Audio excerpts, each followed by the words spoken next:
I'm Amy Hirayama, and I'm in my third year as a WITS writer. My name is Corinne Manning, and I have been teaching with Writers in the Schools for 12 years. I'm Put Soderang. I go by Put. My name is Ricardo Ruiz. I am a poet and author. My name is Brian Coro, and I'm a WITS student. I'm Lyric. I go to Big Picture Middle School.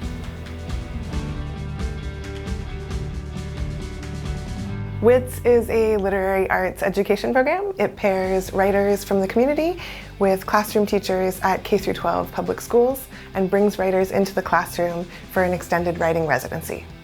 Reflecting on the last 12 years, I understand that the power that I was witnessing that the students had and how they can harness it and use it in their creative life.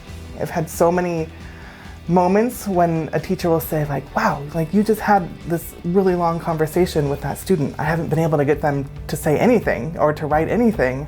So for them to see their students in a new way, and then for students to see their teachers in a new way as well, for the teachers to open up and share their writing and their stories. We launched WITS Rewritten, which is a pilot program that explores eradicating the school fee to participate with the intent of making the program more accessible for students who have the least access to the arts.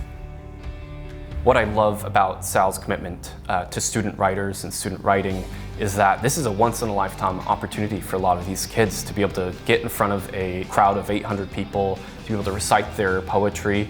That's the kind of thing that's a core memory for these kids and is going to establish them, later on in life as a prominent poet or novelist, or at the very least, it's going to make them a lifelong reader. My first experience with Sal and Writers in the Schools was when I was 14. I was a student in Karen Finney-Frock's WITS classroom, and she taught me that poetry is fun and silly and meaningful and exciting. Many years after I worked with Karen, I came back to Seattle as a writer in my own self, in my own career, and my connection is so deep to this place. Writing itself, I think it's not so much just within the realm of academia. To me, I feel like it's a life skill. The things that we are really encouraging and inspiring young people to do is something that's going to help them through really the rest of their lives. Power comes with freedom. I get to express myself in other ways, not just writing essays for school and having it to be professional. I have more freedom with what I want to say. I learned that writing isn't always about a story to tell, but it's about an emotion that you have. Sal and WITS have supported my creative life immensely. WITS gave me instant community, access to writers and teaching artists who have been on the scene for a lot longer, who are able to mentor me.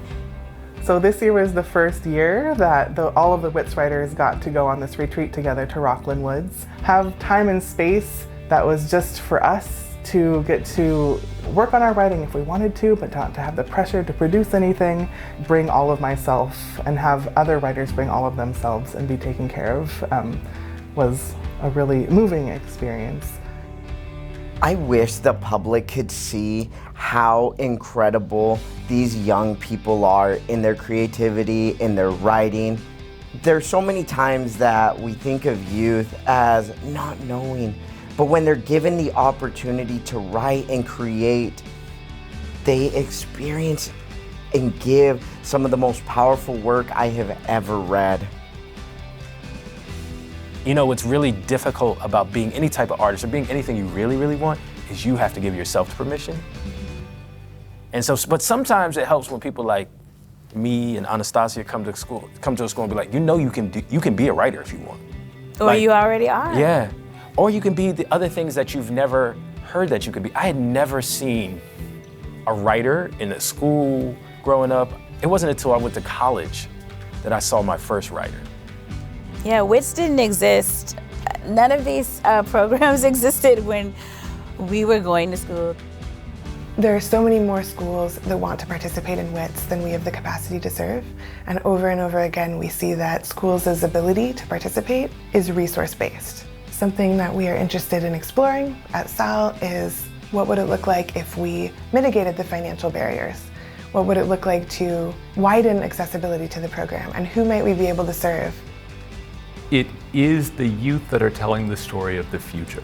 And it is critical that we listen to that story, because those storytellers are the ones that will be inheriting the work that we are doing today. And it is important that we support their stewardship into the future.